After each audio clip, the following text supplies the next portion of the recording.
नमस्कार मंडळी. तर आजची आपली रेसिपी आहे शेव भाजीची. तर चला आपण रेसिपीकडे वळूया.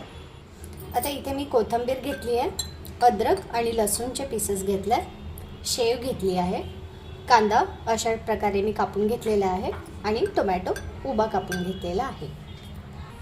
सर्वात प्रथम आपण तेलामध्ये अद्रक आणि लसूण टाकून घेणार आहोत. कांदा, मीठ, टोमॅटो,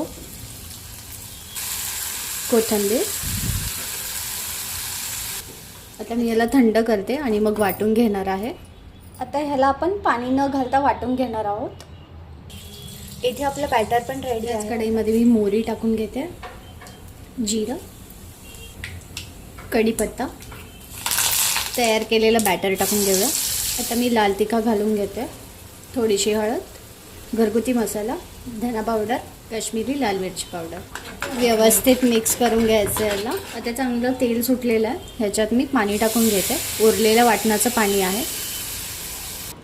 इथे मी थोडंसं पाणी टाकून घेते आणि या पाण्याला उकळी येऊन द्यायची आणि मगच शेव ॲड करायची. आता याला चांगलं 10 मिनटं उकळून घेतलेलं आहे.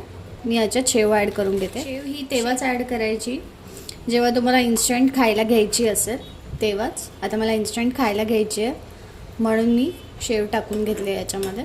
आता शेवटून मी कोथिंबीर टाकून घेते.